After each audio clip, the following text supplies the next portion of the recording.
Dr. Jerry, you got the whole world waiting. Been ready for you to start the conversation. Your point of view, it got the haters confused. Leave it up to you to bring us all the good news. Positive vibes and the sex appeal too. Dr. Andre Jerry, can I get an interview?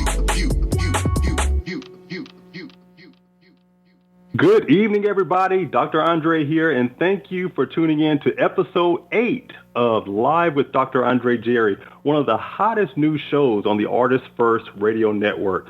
Listen, you guys are in for a fantastic show today because we are celebrating Women's History Month this episode and featuring 2 dynamic women who are doing exceptional things in their respective industries and leaving their mark in women's history, or should I say herstory. So to all the women out there, happy Women's History Month. We appreciate and applaud you and your accomplishments, great and small. So let's get right into it. My first guest holds a special place in my heart because not only is she a dear friend, but she also played an instrumental role in jumpstarting my career as a radio show host. So last April, I was invited to appear as a guest on her show to promote my first book. And now, just a year later, I'm able to return the favor and have her as a guest on my show. So tonight, it's my honor to introduce my good friend, Miss Renata Morgan. Renata, how are you today? Hello, good evening. And first and foremost, Dr. Andre Jerry, I want to thank you so much for that wonderful introduction. I greatly appreciate it. And I am doing very, very well. Thank you. Wonderful to hear it, and thank you so much for sharing your time with me this evening. I'm very honored to have you as a guest and introduce you to our listeners, and also happy Women's History Month to you. You're certainly someone that I admire a great deal, given your accomplishments as a combat veteran in the military, in business and in media. So you're definitely a role model, not just for women, but for men as well. So thank you for all that you do. Oh, Andre, I surely appreciate that. Thank you. And I'm grateful to be in the position to do those things. So thank you for all the admiration. Not a problem. So let's get right into the interview. So for my listeners today who may not be familiar with you and your work, I want you to take just a brief moment to share with us a little bit about your background and yourself. Okay, as you stated and introduced me, my name is Renata Morgan. First and foremost, I am a child of God. I'm a queen. I'm a mother of one. I have an amazing son, which I am extremely proud of. I'm the eldest of all my siblings. I was born and raised in a city called Toledo, which is located in Ohio, for those that don't know, and primarily raised by my grandmother and aunts. May they both continue to be God's precious angels.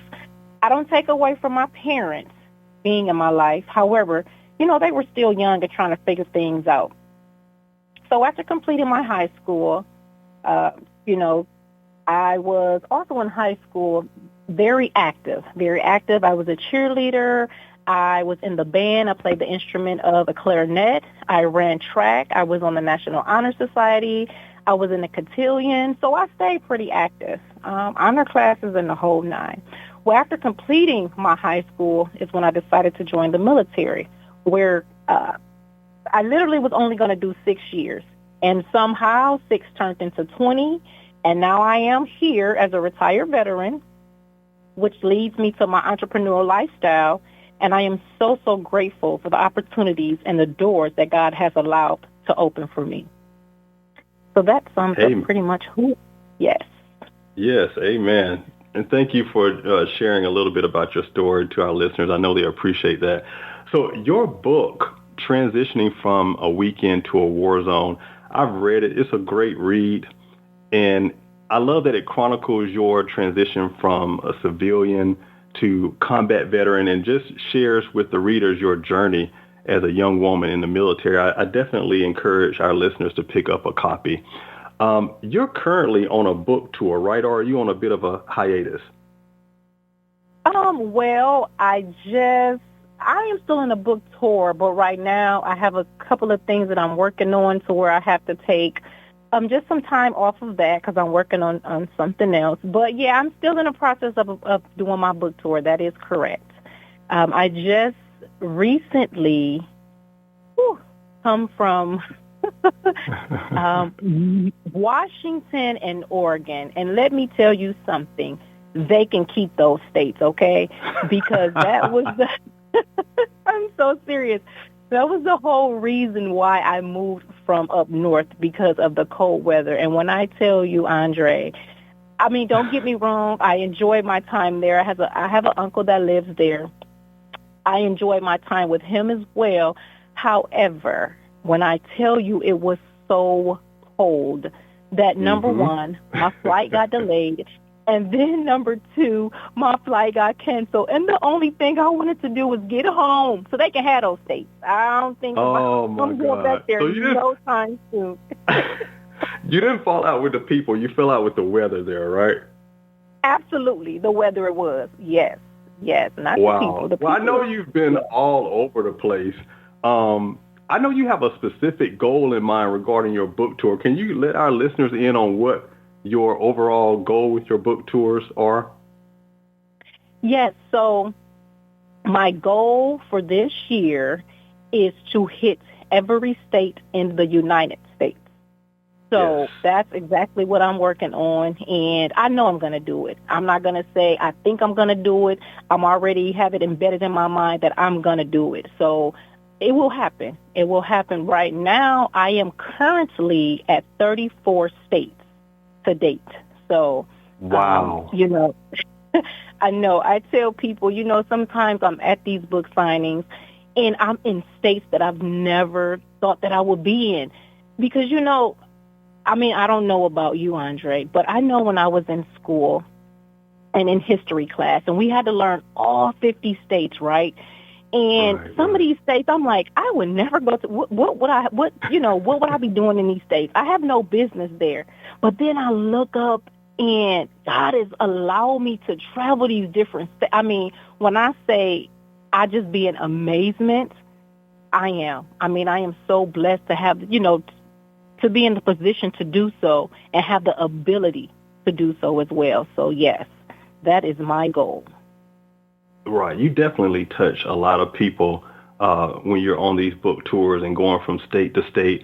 And I know sometimes you call me up and you share with me stories that happen. What I love about your book tours is that, okay, you encounter and interact with so many people. And it's just like something that is listed in your bio. It went from a book tour to you almost sort of came across your ministry in a way, because you have conversations with people that's not just surrounding your book, but you come across people that may be depressed or going through a difficult moment in their lives, and you minister to them. And so just share a little bit about some of those stories and some of these unique encounters that you've had with some of the people that you've encountered on your tour. Okay, well, you know what? I'll talk about the most recent one that I had. Like I just stated, I was in the state of Washington, right? Mm-hmm. And as I'm sitting here at my book signing, there's this woman that's walking to the right of me, where there's this other woman that's standing to the left of me. And the woman to the right of me, she began talking, and I'm like, well, she definitely ain't talking to me, because I know not one soul here in Washington, like the location I was at. So I'm like, she's definitely not talking to me. Well, you know, she beelined straight to my face. And as I'm looking at her, she was like, I met you in South Carolina. And I'm like, wow. And so we both here, you know, ended up here in Washington, D.C. And as she began speaking with me, I remember her face. And in South Carolina, this woman purchased 6 of my books, okay, 6 of them. Wow. At that time, I did not know that woman started following me. But what she said to me in Washington, D.C., she said, Renata, she said, whatever you do, please don't stop doing what you're doing. She said, because I admire what you do. She said, you encourage me, you inspire me. She said, not just through your book tours, but, you know, I also try to uplift people as well as, you know, exercising and just being healthy and stuff like that as well. But I say all that to say, at the end of the day, you never know who's watching you, right? So keep being the positive person you are and don't change for anybody, because you have all these people out here watching you and you don't even know it. So, that's just, one of the things. And then in my travels, it's like I'm always running into somebody that I'm like, okay, nobody's going to know me here. And then the voice says, I remember you. I got your book from such and such. So it just feels so good that they supported me, though. You know what I mean? Like, yes. I'm going to tell you, Andre, when I began, oh, Jesus, see, I'm getting happy. So you just got to excuse me. But people don't understand the journey. So when I began doing this, I knew nothing about really being an author. What I did know is that I had a story to tell, right? And I wanted to get that story out. But when I began this entire journey, I spoke to God and I said, Lord, if you just allow me to encounter 1 to 500 individuals that will read my story, I'm happy.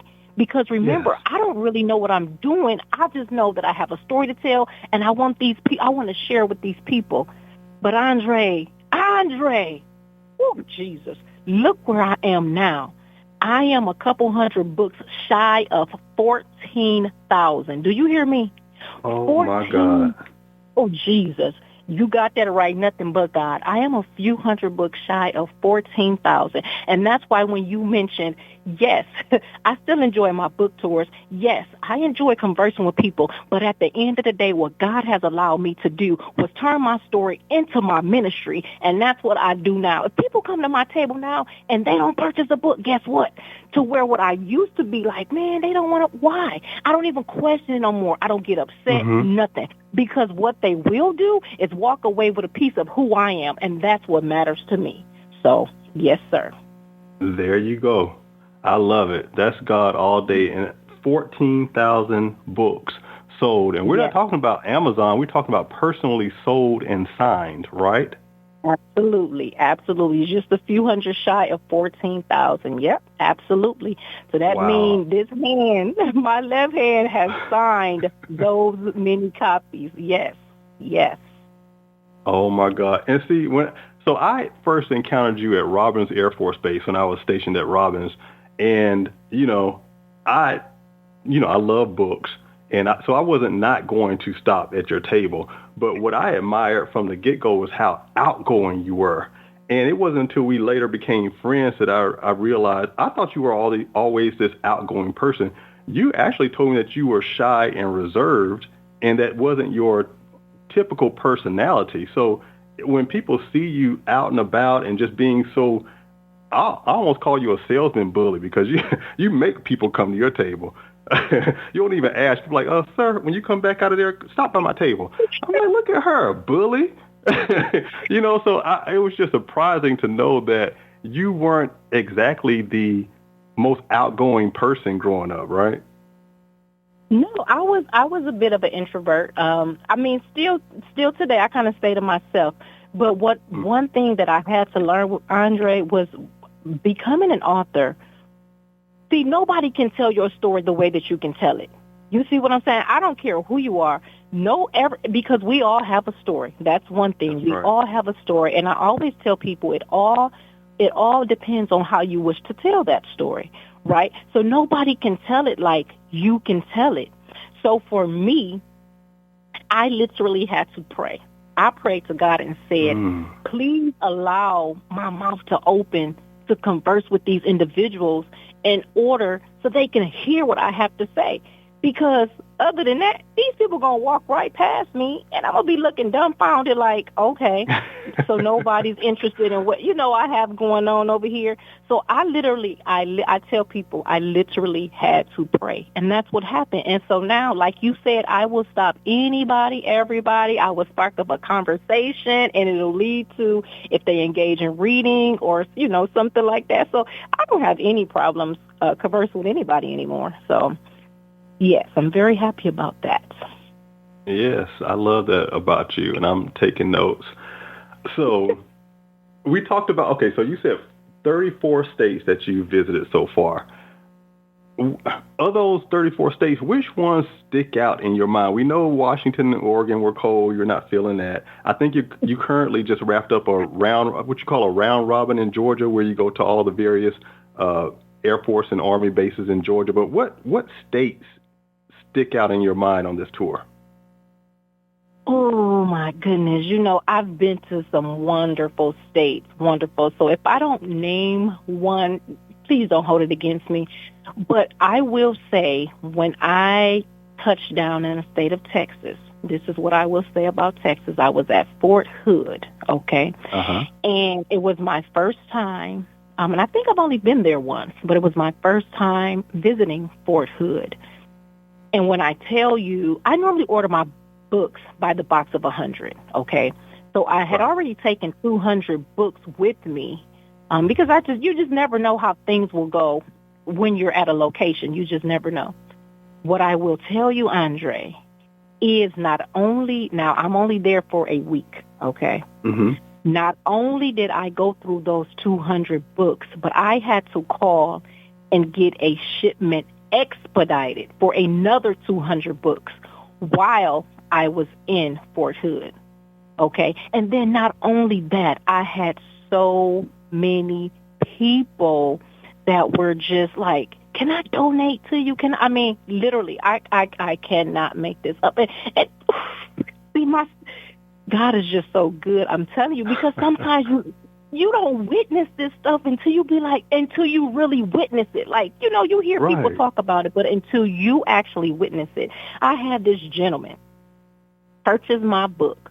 Okay, he purchased it the first day. That next day, that gentleman came and told me, he said, "Oh, I finished your book." I said, "Wow, already?" He said, "Yes." He grabbed my hand. He said, "And I want you to have this." He said, "Because I so admire what you're doing, and I wish more women in the military would do this." I open and listen. If a person, and I promise you, this is the truth. If a person, because this is how I am right now with my spirit, if a person come by and they say, "Can I donate?" and they put a penny on my table, I'm happy because they didn't have to do that. You hear what I'm saying? Right. I am happy. But this man opened my hand, Andre, and he placed $100 bill in my hand. And when he walked away, of course I didn't look at it while he was there, but when he walked away, I opened my hand and I seen what it was, and tears just began to flow down my face. Because that man didn't have to do that. But because he admired what I did, God spoke to him and said, "Go back to her." And this is what he's telling me. Go back to her and show her how much you appreciate her. So it'd be those things right there that I'd be like, wow. You know what I mean? So I just run across and that's just one person. When I say I run across so many people in different states, and not only just the monetary, but I learned so much from them as well. I've gained so much wisdom from all these veterans that I've spoke to across my journey, and I'm very, very thankful for that as well. So, yes. Oh, man, that's just so amazing. And I know you inspire a lot of people, and you'll probably hear about it years later, or maybe you won't hear about it, but I know that you've inspired other women, men too, to share their stories about their time in the military or their time as a combat veteran.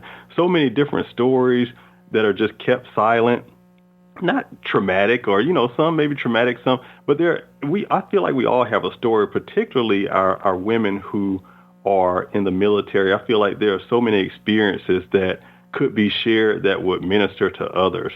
So I love the fact that you are out there encountering and touching base with so many people, because I know it's inspiring. And you never know. You inspired me to write my book. I was writing it anyway, but I had pockets of time where I would just procrastinate and not do anything on my book for months. And I would run into you every so often at Robbins, and you would always get on me, "Andre, are you working on your book? What have you done? We're waiting on your book now." So it's little stuff like that really helps to inspire people. So you played an instrumental part too in getting my book out, as quickly as I did, because otherwise I could have taken a lot more time with it and just used work as an excuse or just other things that get in the way. So just thank you for putting yourself out there. overcoming, shyness or whatever other personality traits you may have, and just opening yourself up to people. I know that means a lot to a lot of us. So I'm going to shift gears a little bit and talk about these different roles that you play, because, in addition to being a mother, a retired military veteran, you're an author, you've done some motivational speaking as well. We all know that you are powerful in your entrepreneurial activities, and you're a radio show host. But you recently have added another title to your attaché, and that's actress. So I want you to tell, and congratulations, I want you to tell us a little bit about this and maybe give us some information on some new projects that you, are working on that you're at liberty to discuss. Okay, so before I go into that, Andre, I just want to go back and talk about one more thing that you touched on as far as me just encouraging women, 2 men in the go right ahead. Women. There's a lot of women that come to my table, right? And in looking at them, I can look at them and tell they're going through something. So if I have somebody at my table, I'll just tell them to wait right there 1 second. I would just like to talk to them one-on-one. And, Andre, I can't make this stuff up. Them women will break down and cry. And what I tell them, I say, let it go. Because at the end of the day, I don't know what you're going through. You don't have to tell me what you're going through. But I guarantee you, once you let it go, you'll feel much better. And what I also tell them is that I'm not trying to be your mother, but what I can be is your mentor. So if there's ever a time that you need somebody to talk to, I always give them my personal phone number. And I tell them, no matter what time or day, if you feel like you need to talk to somebody, reach out to me. So I just wanted to throw that out there because I've done that on several occasions. And I've had people reach out to me, but sometimes they're afraid to talk to other people in the military. They need to talk to somebody outside of the military. And because I've been where they're going, I know what it's like. You know what I mean? Yes. So I don't have a problem talking to any of them. So, like I told them, any time of the day or night, and they are so appreciative even of that, because just in that gesture, there's a lot of lives that can be changed. So people don't understand how important and imperative that is. So I just wanted to throw that out there. No, I'm glad you did. I'm glad you did, because a lot of people, we all take certain things for granted. We take for granted that everybody out there has someone that they feel cares about them. There are a lot of people out there that feel alone, and they feel like no one cares about me. So for you to pull someone to the side and say, wait, hold on just a second, let me finish this conversation, but I want to talk to you. Doing stuff like that signals to someone like, wow, I don't know this person, but they took time out of what they were doing to check on me and to minister to me and make sure that I'm okay. That speaks volumes to people. You don't know how many lives that you potentially could have saved. That person could have been planning to do something really detrimental or harmful to themselves that day, but you saw something that was a little amiss, and you said, no, hold on a second, let's talk a little later. And just that brief interaction changed the trajectory of their entire life. So I commend you for that, and please continue to do that. And just, even if you're not pulling someone to the side, like I said, your sheer presence and just opening up. And I love the banner that you have, because it really stops kind of you in your tracks. And it says, I think, what does it say at the top? Who am I? And then it kind of goes into your story. Yes, it's just, it stops you in your tracks, and it makes you just stop and look at it and read. And you see, wow, this is someone that is sharing their story. And they'll think to themselves, I have a story that I want to share. And you don't have to be this super extroverted, outgoing person to be an author or to even share your story. Stay prayed up and just put yourself out there and do what you can and let God fill in the gaps and do the rest. And you got that right. That is absolutely the truth. Yes, sir. That's what I say all the time. And people say, I have a story. I say, well, what are you waiting on to write it? Because just sometimes people think that other people don't want to hear what they have to say, but that's not the truth. I tell people, once you put whatever you have to say in the pages of that book, somebody's going to flip through it. So what are you waiting for? Because you don't know how you can inspire somebody who's afraid to talk about these different things that's going to be placed in in the pages of your book. So I'm always, anytime somebody say that, I tell them to go for it. So yes, that's what I do. That is right. Even with my own book, there were times when I said, no one wants to hear about my mess, my personal mess. But everyone who reads my book, they all have the same thing to say. I felt like you were writing about me. Mm-hmm. It's just, I hear it all the time over and over. So just imagine, it's not because I'm saying something. We all go through things that, are similar. It's not exactly similar, but if you put your story out there, it will resonate with who it needs to resonate with. And people will see themselves in your story and some of the things that you're talking about. So I don't want to go off on a tangent. I'm always encouraging people to write their story, just put it out there. But let's get, before we lose track of too much time, let's talk about this actress stuff, because I want to know how you kind of segued into that. And is that something that was that always in your plan, or did you stumble upon this? Tell us a little bit about this acting stuff now. Okay, so I will tell you that this female and I met, not personally, but met through a mutual friend.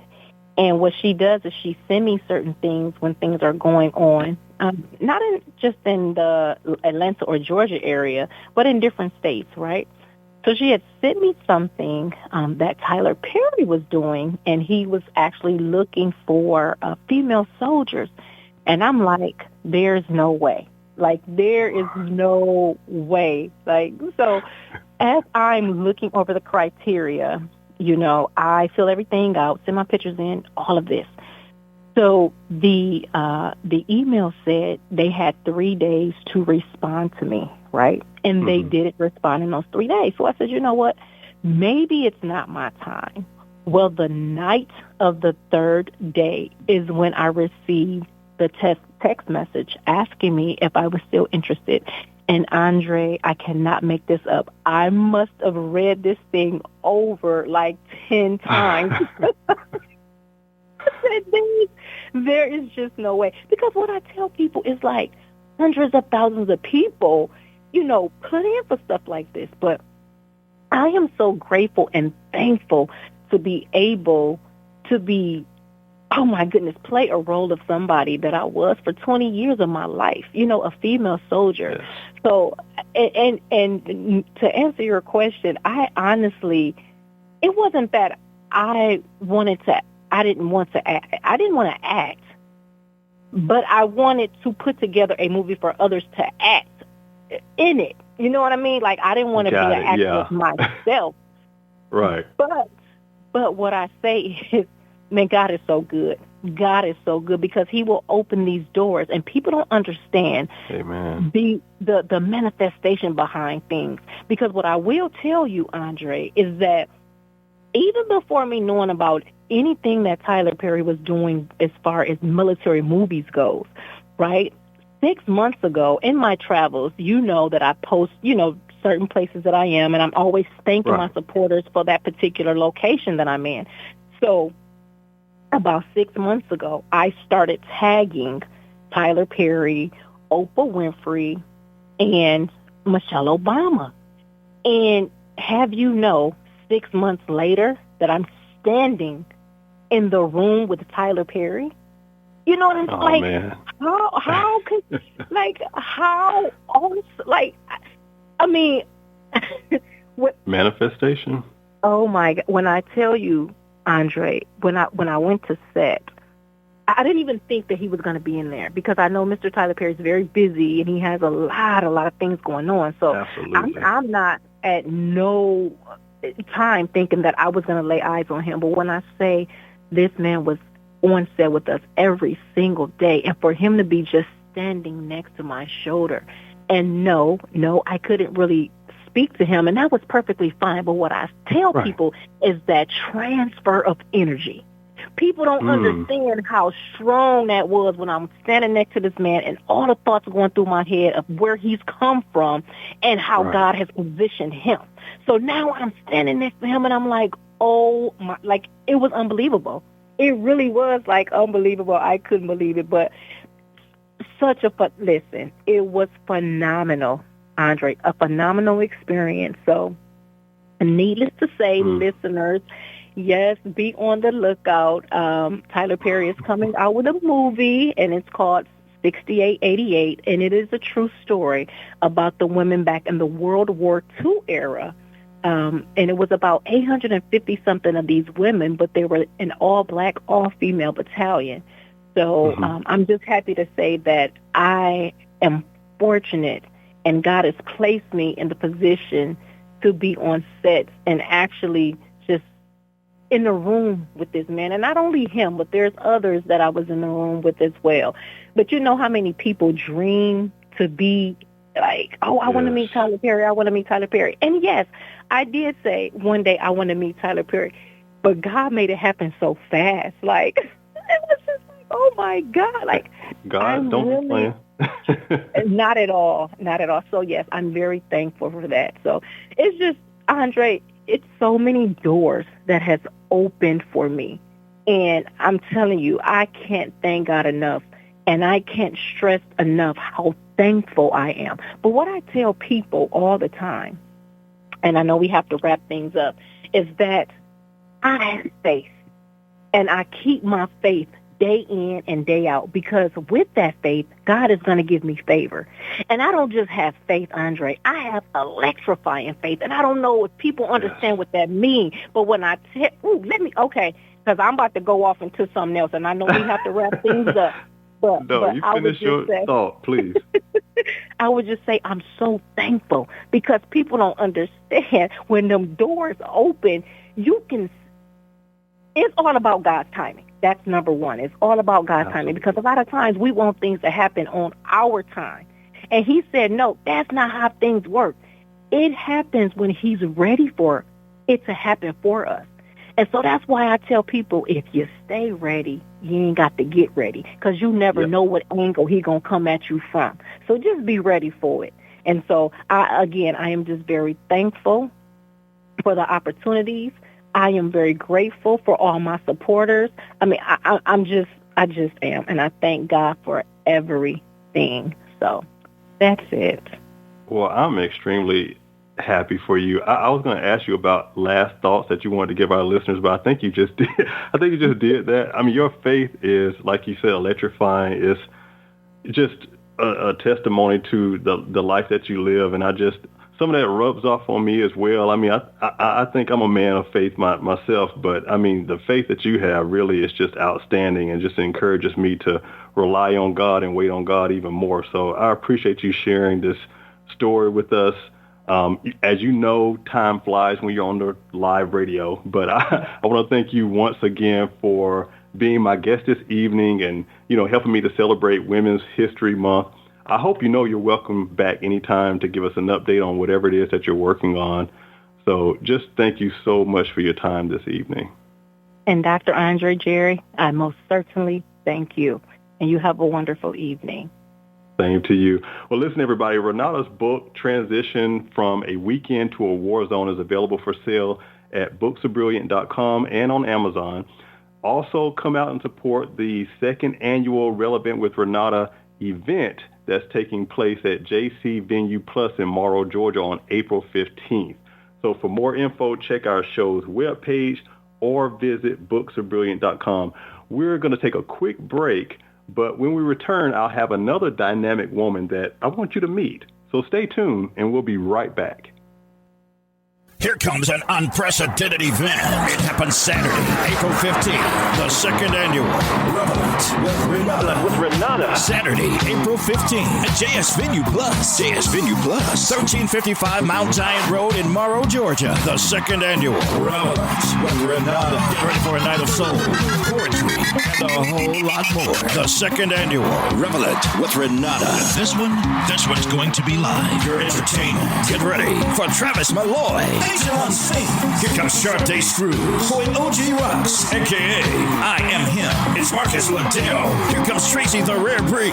It's poet Dr. Andre Jerry. Get ready for Jory on the ones and twos. It's DJ Wiggles. Saturday, April 15th at JS Venue Plus, the second annual Relevance with Renata. A night of poetry, soul, and a whole lot more. So now you're ready to get those tickets, right? I know you are. The doors open at 7. Show time's at 8. Your tickets are $45. Your ticket price includes a free buffet. Get ready for a cash bar, sweets, and treats. Vendors, you're welcome. For more information, call Relevant with Renata at 678-586-1656 or email us at BooksABrilliant@gmail.com. That's BooksABrilliant@gmail.com. An unprecedented event that's on its way to Morrow, Georgia. Saturday, April 15th, the second annual Relevant with Renata. Soul, poetry, and a whole lot more. Get your tickets now. Remember, as soon as you walk in the door, know that you're relevant for sure. Music and sound brought to you by Rob the Sound. Saturday, April 15th at JS Venue Plus, Morrow, Georgia. Get your tickets and allow your relevance to begin.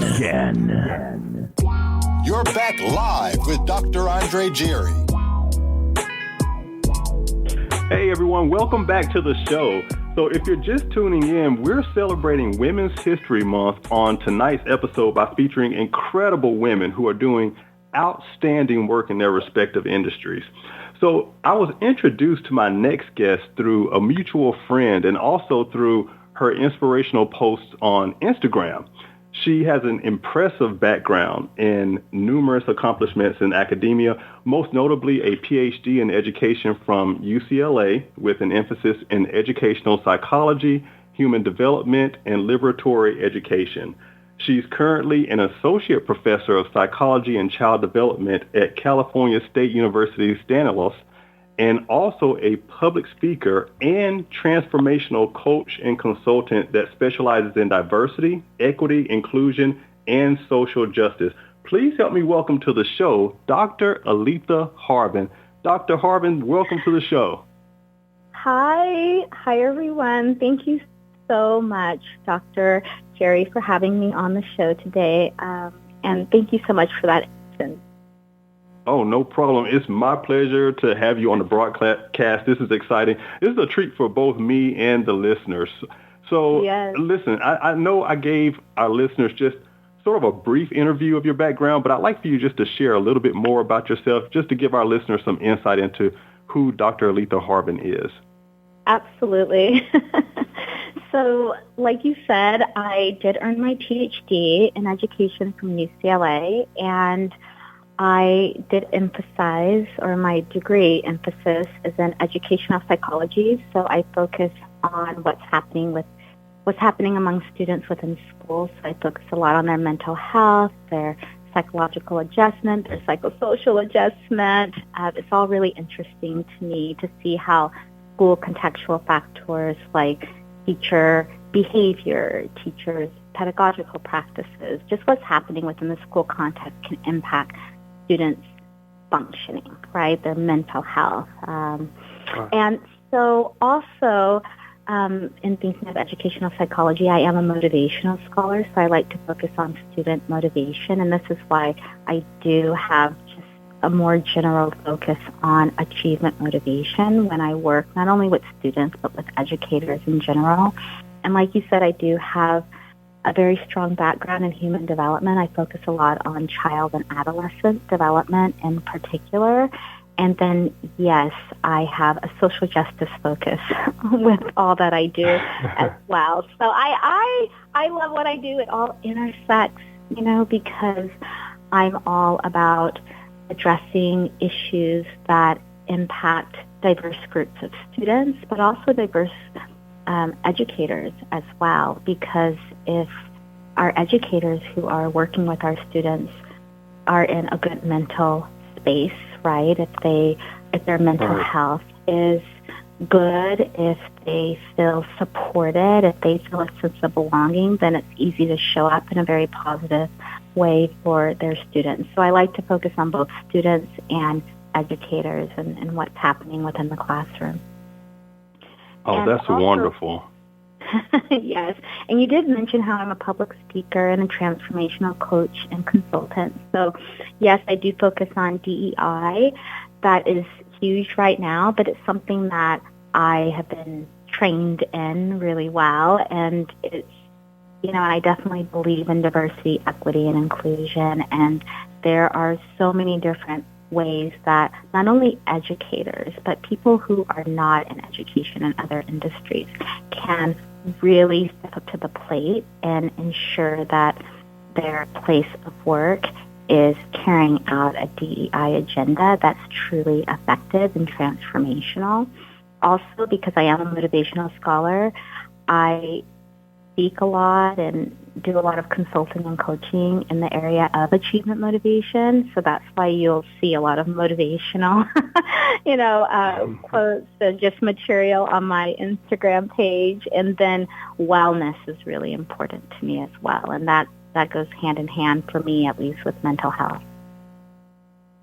Well, that runs the gamut. You pretty much care about the individual as a whole. And I love that you focus on not only students, but educators as well, because I can imagine dealing with, trying to educate our kids and deal with some of their emotional issues, that they also develop some type of mental health issues as well along the line. So it's good that you focus on not only the students, but the educators as well. And let me just say that you have such a calming, reassuring voice. It's like the perfect voice for psychology, because if you have, some type of mental instability, you want for your therapist to have a voice that's soothing and reassuring and makes you feel like you're in a safe space. That makes me feel good to hear you say that. Well, listen, in line with some of the stuff that you deal with your students, what are some of the trends that you've been noticing in terms of mental health challenges with students overall? Something I think, at the onset of the pandemic, we started to see an increase, right, in mental health issues among students, but also among educators and just lots of different people. And I would say, I think in our society we are becoming better at normalizing seeking help, right? Seeking therapy, seeking counseling, and I hope that trend continues. But even with the students that I work with, I have noticed such an increase amongst my own students when it comes to their mental health challenges. So, yes, I have students who would come to me and talk to me, because I like to meet with all my students one-on-one if I'm able to. And they would reveal to me any mental health challenges they were dealing with. However, I feel that there are so many more challenges that students are talking about now, given the pandemic. And so I know that, at least for instance, on my campus, it's kind of like all hands on deck, especially in my department of psychology and child development. We're really working hard to cater to the needs of our students. I know that our counseling department is working hard to cater to our students. But yes, I do a lot of work within my classes with students too, because I teach psychology classes, and so we do address the topic of depression. We do talk about anxiety. We talk about stress, right? We talk about all of these really important, we talk about a lot of important mental health challenges, because students want to talk about it and they want to talk about coping mechanisms. But I definitely always refer students and make sure that they are connected to the right people to receive the help that they need. So that is a major trend that I'm seeing. Yeah. Oh, well, it's good that there's more. Go ahead. There's more. I was just thinking about housing insecurity. So I didn't catch that last part. So housing insecurity. Housing. Okay, gotcha. So students who, I would say housing insecurity, food insecurity. So students who might be homeless or searching for a permanent place to stay while trying to take my classes and their other, professors' classes. And then also with food insecurity, there are a lot of students who are hungry. And so I'm just trying to address those issues with my own students. I know I sometimes will have students who they can't continue the semester because of what's happening. So I just try to help them as much as possible. So those are just some of the issues, but there are a lot of issues, including social and emotional functioning, some challenges surrounding that. Right. And I'm glad that you mentioned that because, we focus so much on mental health, not to, take away from the importance of that. But to your point, there are a lot of children that are dealing with food and housing insecurities that also negatively impacts their ability to learn and just, be in a social environment and in a safe space. So I'm glad that you are just kind of shining a light on that. I wanted to ask you something. Yeah. There's a lot of therapy that's now being done virtually in this climate. Do you feel that the virtual counseling is just as effective as the in-person counseling? I think it can be. I was actually just talking to one of my classes about this yesterday. I think it can be. I definitely think that people need to do their homework and make sure that they look, just make sure that you look into whoever it is that you are seeking assistance from. But I know there are a lot of therapists and a lot of counselors who are advertising their services online. I'm on social media quite a bit, so there are different therapists who I'm connected to, and they're doing really great work and putting out really great content, and they seem to be really awesome. So I think it's just a matter of, everyone doing their homework and making sure that they are connecting with someone who can really help them on their journey. Wonderful. And I'll just shift gears a bit because everyone knows that I love an author, and you do have a book that you co-author alongside Kimberly Gordon-Biddle and also Cynthia Hudley that focuses on careers in child and adolescent development. Can you briefly tell the listeners about this book and its intended audience, and then also how your expertise contributed to the content of this book? Absolutely. I love this book. It's a really great book, and it's doing really well. So my colleagues and I, we wanted to focus on students in the field of child and adolescent development, and we really wanted to help students in that field to understand the many career paths that exist within the field. I know that for me, a lot of students would always approach me and ask me, what else can I do besides being a preschool teacher? And of course, we definitely need a lot of really wonderful, great preschool teachers.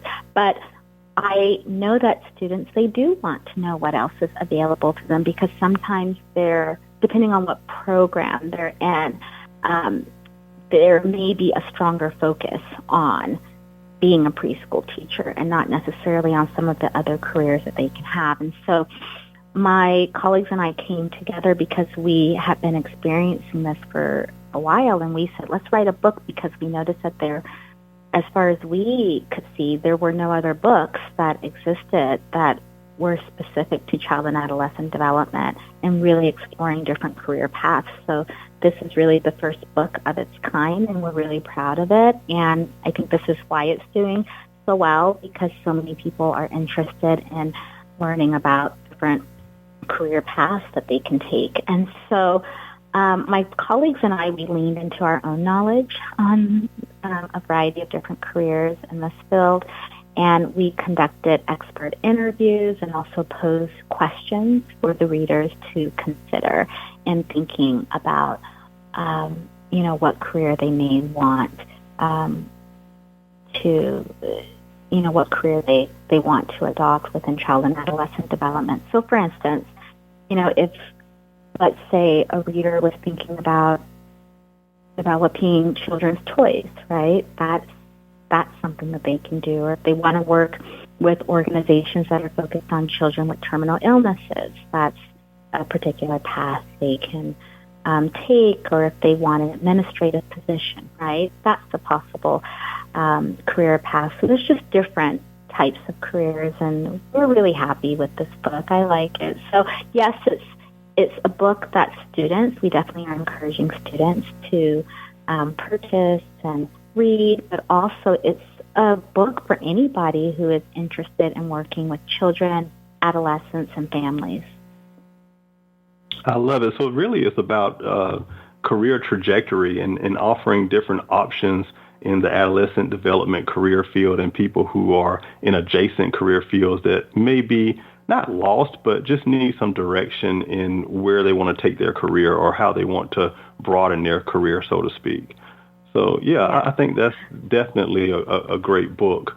Definitely encourage our readers to go out and get a copy of it. And it is available on Amazon, correct? Yes, it's available on Amazon. Wonderful. Do you have any plans to write any additional books? Yes. I actually am under contract right now to write a book that is focused on growth mindset. And it's funny because one of my colleagues, she contacted me and she said, "Hey, I'm working on a book series. I want you to write a book for the series." And I said, "Sure, sounds good." And I told her what I wanted to write. She said, "That sounds great, Aletha, but I want you to write on this." I said, "Okay, that's great, but I want to write on this." And we kind of went back and forth for a while. And so I finally, we were talking about it, and I said, okay, because there's a certain kind of vision she has for the whole series, right? And she was like, well, come on. And so I decided to combine, right? Combine both of our interests with this particular book. And I love growth mindset. It's totally great. I am a motivational scholar, and so is my colleague. And so it is something I can easily write on. It's just, I think because of where my mind is right now, like with social justice, I was trying to think about, okay, well, how do I want to kind of, pull this book off and it speak to like various interests that I have. And so that's what I was working on with this particular book. So anyways, I'm excited about the book, but yeah, the main focus is on growth mindset. So I know that that's a really popular theory right now. So if anyone's interested in maybe picking up my book when it does get released, I'll let you know when it gets released if anyone wants to. Oh, please do. Yeah. We'll have to have you back on once you have the book ready and it's been released. But yeah, either on growth mindset or social justice, either one of those are trending topics that I know a lot of people would want to read about. So definitely keep going with that. I definitely spur you on with that. And I'm going to talk about your web series, because you also have a web series out that it focuses on equity and inclusion in education and some other areas as well. But in this web series, you tackle a lot of sensitive and many would say controversial topics. So tell us a little bit about why you felt it's important to kind of facilitate discussions on topics like this, because our mainstream contemporaries, as you know, often avoid topics that you touch on. So, just talk about that a little bit. Right. Thank you so much for bringing this up. I am super proud of my webinar series, and I really like it. It's something that I look forward to. I've been on a bit of a hiatus, but I am going to start producing some more shows for that program. But yes, it's on YouTube for anyone who's listening. It's called Transformative Conversations, Promoting Equity and Inclusion in Education and Beyond. And I actually have a couple of programs that I did for this series that I am going to be posting soon if anyone wants to check the series out. But how this came about is when George Floyd was murdered almost 3 years ago now, I put on a webinar titled Confronting Anti-Black Racism on College Campuses. So it was a 2-day webinar program that I put on. And that was my first time putting on like a major webinar program. And it went national. It drew an international audience. And so I'm glad it did. I think a lot of people, especially during that time, were interested in learning more about anti-Black racism, what it is, what it looks like, how it manifests itself in different ways. And so once that 2-day training was over, I decided to put this program on because I said, I want to continue the conversation. I don't want to just stop it. And so that's where Transformative Conversations came from. And I launched the series in the fall of 2020. So it's been like 2.5 years. I'm in my third season. And the focus has been so far, for the most part, on the Black experience, particularly in education.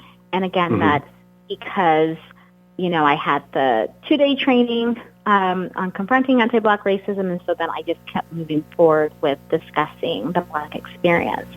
And, I'm expanding, of course, because I do focus on other diverse groups and communities as well. But I thought it was really important to center the Black experience in education because sometimes it's not talked about enough in mainstream, like with mainstream discussions. And so if you check out my YouTube series, you'll see that I'm talking with other Black experts on educational topics that I think are really important. So, for instance, inclusion and belonging, the campus color line, which deals with race. And it's about how race is still a major issue on our college campuses and in education, really, in general.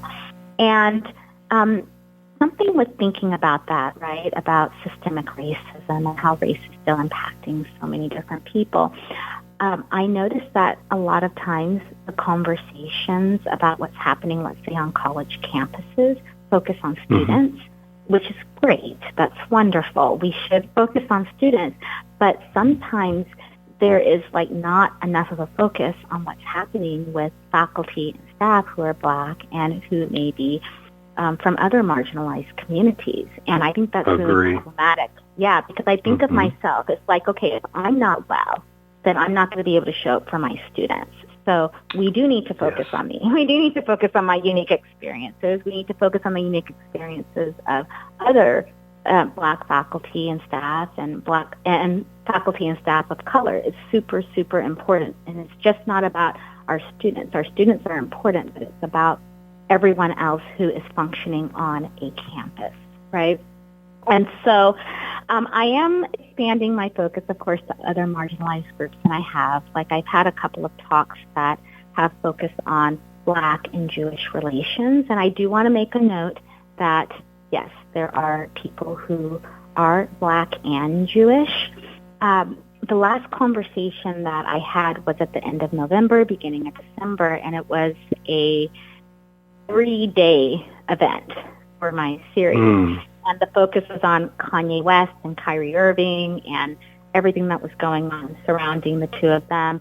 And it was really great to bring on different, speakers to join me in conversation because we were able to explore a lot of different aspects of what was going on. And so, if that's something you ever want to discuss, we can discuss that, I'm sure, at another time. But there are so many diverse opinions about what happened, and it was just good to kind of talk it out with different people. But anyways, I am going to continue to expand on a lot of different issues for the series in different communities. I hope you do because, just the last topic that you mentioned about Kanye West and Kyrie, I mean, at work, we were afraid to talk about it. There would be little private circles where 2 or 3 people would talk about it. But as a whole, we just really shied away from because you don't want to say the wrong thing. You don't want to offend anyone. And it's such a sensitive topic that, a lot of people just avoided it altogether. So I appreciate forums like this where we're confronting each other, not in a combative way, but in a, how do you, considerate way. How do you feel about this? Or how did this make you feel? Or what's your take on this? And it just invites you different points of view that you may be able to take something positive from and expand your perspective on a matter. So definitely continue this. It's a great web series. I just love how time just gets away from me on these radio shows. There's some other topics that I wanted to touch on, but and I'll see if we can go over a little bit. But I'll touch on this. So you recently did an IG Live on spirituality, relationships, and mental health with Tina Love, who is a very colorful character. Can you tell me about how this dynamic came about? How did you meet her? And, when are you going to do another show with her? Because that show tickled me so much. I know, you were laughing. You know what? I actually randomly met her after seeing her. Like, I was in the audience of a couple of IG Lives, just in the audience, hanging out there, and somehow we connected. I can't remember who reached out to who, but she reached out to me and said she wanted to go live with me, and I said, sure, why not? And so we just decided to go live on this topic of spirituality, relationships, and mental health, and we've gone live maybe a few times now. And one of our discussions was on Chris Rock, once again getting into, like you said, touching on sensitive topics, right? Which I never shy away from. I guess for me personally, I personally do not see the big deal in discussing these different topics. I think part of that is because I'm used to discussing sensitive topics. It was something that I was, like, at UCLA, that was something we were always, like, encouraged to do. And there's a way to discuss sensitive topics as well, you know? So, and also with all my classes, I'm always talking about sensitive topics with my students. So sometimes I remember when I was first at my current institution, sometimes my students would be shocked at what we were discussing. And now I think students are just used to what I'm going to bring up in class, like the topic. It's like, we have to talk about this. I have to help increase your cultural competence, so we need to have these conversations.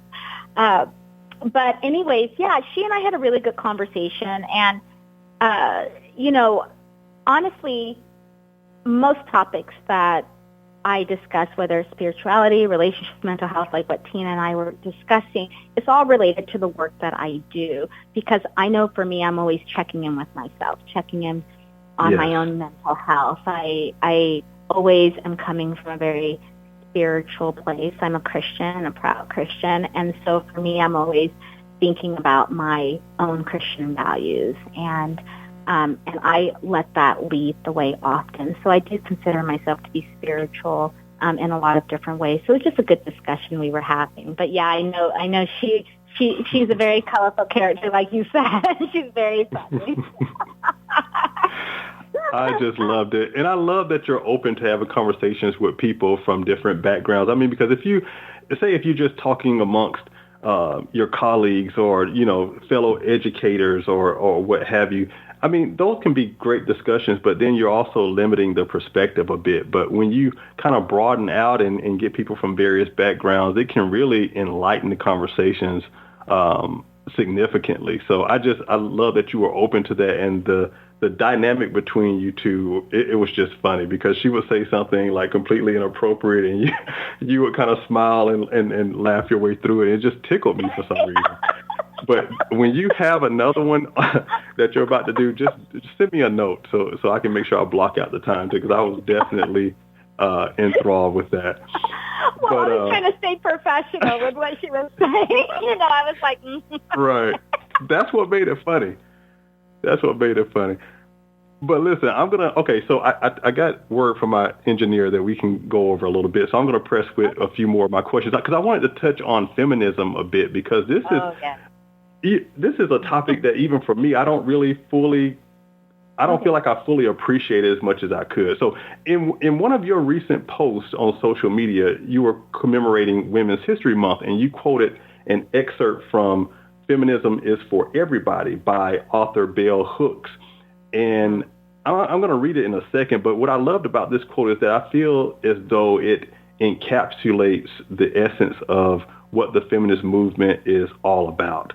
But it says, if any female feels she need anything beyond herself to legitimate and validate her existence, she has already given away her power to be self-defining, her agency. So like I said, I just love this quote. What about this quote resonated with you? Oh, my God, I love that quote, and I love Bell Hooks, who's no longer with us. She was an American author, an educator, a theorist, a social critic, distinguished professor. She was absolutely amazing. And the reason I love this quote is because I'm a woman, and as a woman, I know that we have agency, right? And that means we can make our own decisions and live lives that are in alignment with our own values and interests and desires. And also, as women, we don't have to wait around for anyone to lead us, particularly a man. As women, we can be leaders we can be leaders in our own lives and in the lives of others. And trust me, I appreciate men. I think men are great. But, as a woman, I have my own vision. I have my own needs and desires, and it's not surrounding a man, right? It's about me, or it's about what it's about me being in alignment with my faith too, as a Christian, and that may not necessarily have anything to do with a man. And so with feminism, right? I don't know what brand of feminism different people are prescribing to, but more generally, the way I see it is about equality of the sexes, and it's just about everyone being able to live their lives in the best way that they know how. And so I want to read this quick quote to you, and I actually posted this on social media too. I read this quote. And it's by Ruth Bader Ginsburg, who was the former Associate Justice of the U.S. Supreme Court. Yes. And I quote, "Feminism is the notion that we should each be free to develop our own talents and not be held back by man-made barriers." And I really love this quote because, again, feminism is about empowering, like I said, all people, and of course women in particular, and it's really a movement to achieve, like I mentioned before, gender equality in law and in practice, and we can do that by addressing oppression, so sexism, sex exploitation. Something else I want to bring up to you real quick is intersectional feminism.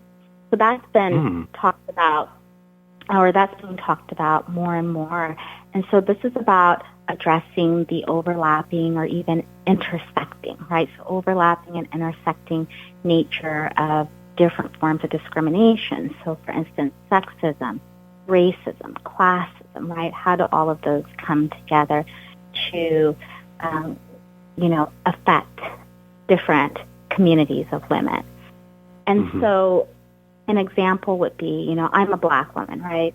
And I have some really good friends who are white women. And so there are certain experiences that we all share, regardless of our race. There's certain experiences such as sexism, right? And different forms of oppression. However, we still are having different experiences because me as a Black woman, I'm dealing with, or I'm having experiences that are different from my white female friends. I check in with them, I talk with them, and we're having different experiences, So, for instance, I was thinking of, the stereotype that Black women are strong, right? There's a stereotype that exists about our strength. So we're strong, we're brave, we're courageous. I hear all of that. And sure, but we have to be strong, right? It's like a lot of times we don't have a choice. It's like we kind of have to speak up for ourselves. We have to, fight against injustice. If we don't do it, then who's going to do it for us, right? So we have to do that. And so then, for white women, there's some other stereotypes associated with them, such as, white women being soft, being feminine, being gentle, needing compassion. Like, we don't always hear that when it comes to Black women. That doesn't mean it's necessarily true, but I'm kind of just going on different stereotypes, right? And so, for instance, if I continue with this example, right, I've been in situations where I have been discriminated against by white women. And if I bring up my feelings associated with that to, maybe to this particular white woman, she may start crying, and now everyone's focused on her tears, and no one's focused on my pain, right? My pain in that particular moment. And so I'm just trying to give some examples, right, of how, yes, there are certain experiences that are going to be similar between, let's say, myself as a Black woman and other white women, like my white friends, but we are also having different experiences. And so intersectional feminism takes that into account, and it kind of speaks to how, yes, with feminism, you know, I know that there's so many, you and I, we kind of touched on this a little bit a little earlier, but I know that there's different feelings surrounding that, you know, that some men might have, but, you know, some of what white women might be fighting for might be different than what black women are fighting for, right? So right. Thinking about like being independent, right? So black women, for instance, for the most part, have needed to be independent, right? And highly self-sufficient because of systemic racism. And that says nothing about our black men. Our black men are absolutely amazing and absolutely wonderful, but systemic racism affects black men and black women in really unique ways. And so black women, for the most part, have had to work, you know, and have had to, you know, really, and even for the ones who haven't had to work, like we're still dealing with systemic racism. Whereas, so, you know, I feel like there's so much I can say regarding this, but I'll try to kind of wrap it up. But, you know, I know that, I guess my bottom line here is that different or diverse communities of women have diverse needs, and when it comes to feminism, are pushing for, you know, are pushing to be seen and heard in a lot of different ways, right? So while there are certain truths that, you know, women in general are dealing with, there's still a lot of diversity, and, you know, in terms of what our experiences are and what we're fighting for. And so It is important for us to take intersectional feminism into account.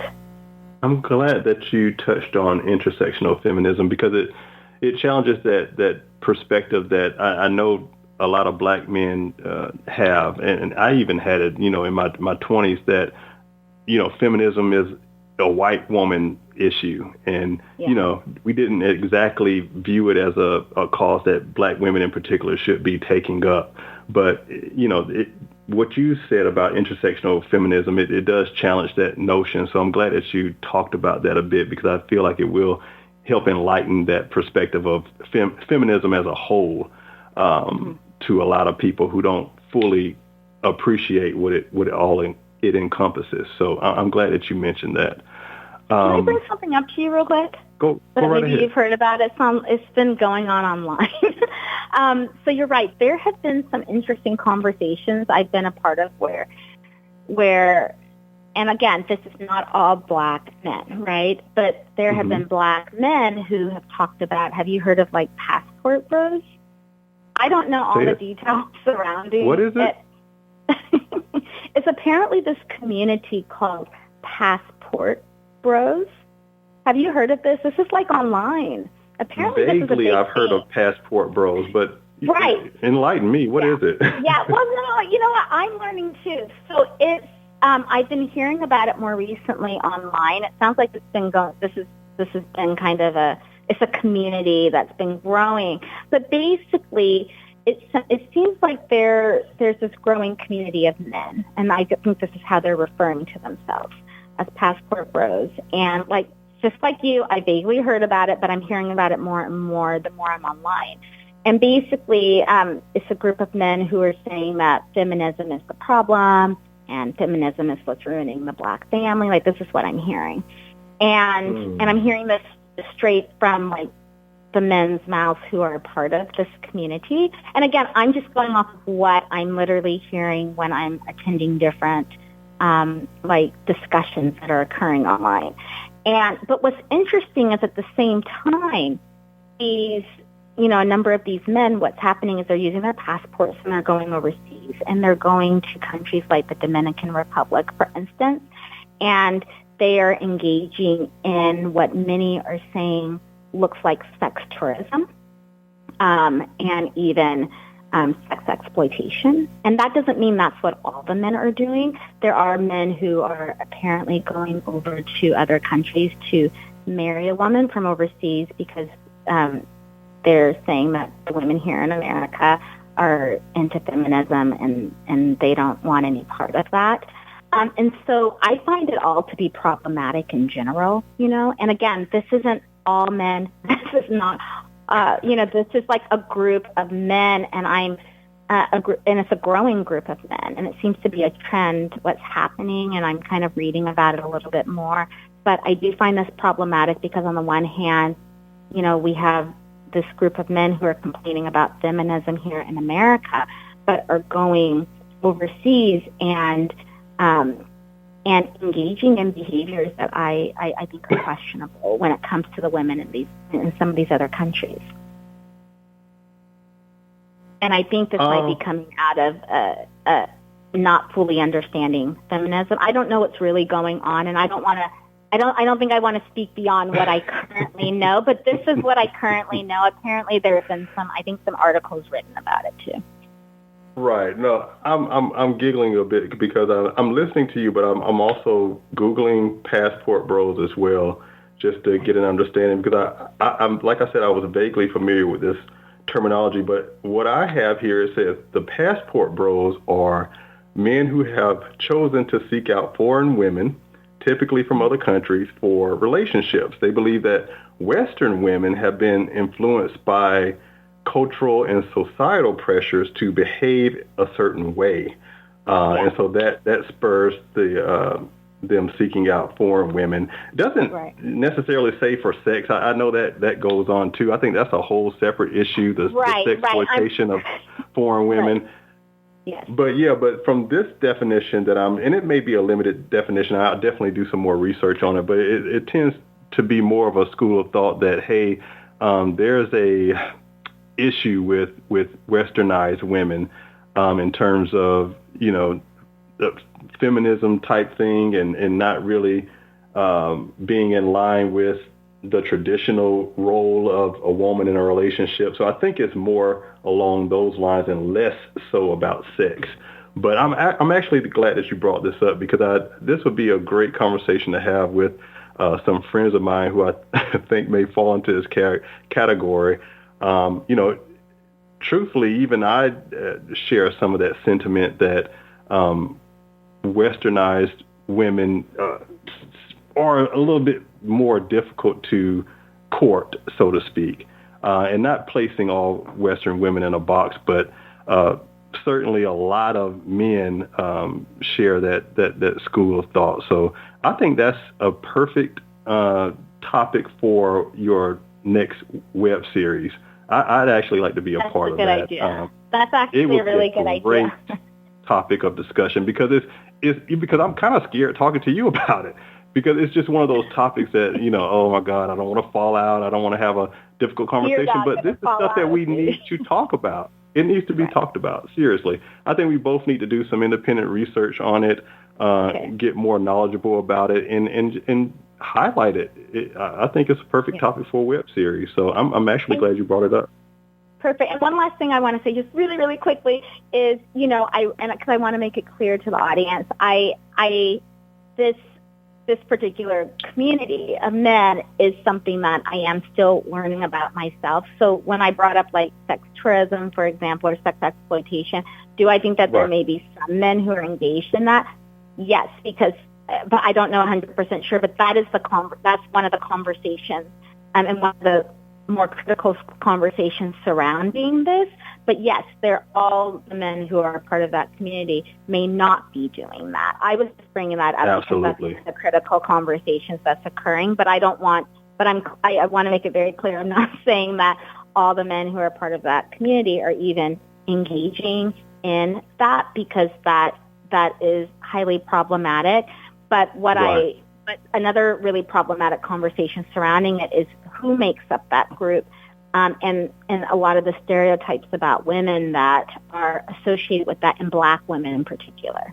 So there are men from that community who are making really, really problematic remarks about Black women and really grouping Black women together and saying things that just aren't true about all Black women as an excuse to, as their excuse to go overseas, as really putting Black women down at the same time. And so that was one of the reasons I kind of wanted to bring that up as we were talking about intersectional feminism, because, you know, as Black women, I think, you know, we want our Black men, right, to support us and right. whether it's online or offline. And so to be hearing, you know, some of our own men, and it's not all, of course not, you know, but hearing some of our own men make really, you know, horrible remarks about us and not really understanding right. our role in feminism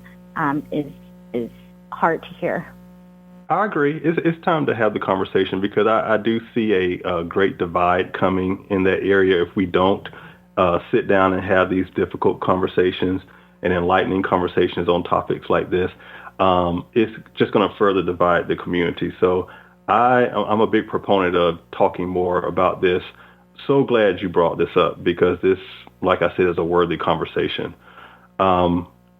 Dr. Harven, this has been a blast. I know we've gone over. I don't want to continue on too much and take advantage of the kindness of my engineer, but I appreciate him extending our time a bit, and I really have enjoyed this conversation. I do hope that we reconvene on some level, whether it's on your web series or perhaps another segment here on this show, but this has been an absolute blast. I thank you so much for your time today.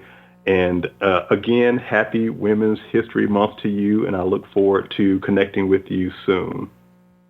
Thank you so much. I appreciate you having me on the show, and if anyone wants to connect with me, be sure to connect with me on Instagram. My handle is @Dr, so Dr. Aletha Harven, so that's @Dr. Harven. And then my email is alethaharven@gmail.com. And my website is alethaharven.com. Yes, and Dr. Harven's book is, again, Careers in Child and Adolescent Development, and it's available now on Amazon. Also, be sure to check out her web series on YouTube. And like she said, follow her on Instagram. She has a wonderful Instagram page with a lot of great content. And you can check our show's webpage for more information. So thank you again. That's our show for tonight, folks. Be sure to tune in for our next episode, which airs live on Wednesday, April 26th at 8 p.m. Eastern, right here on the Artist First Radio Network. Good night, everybody.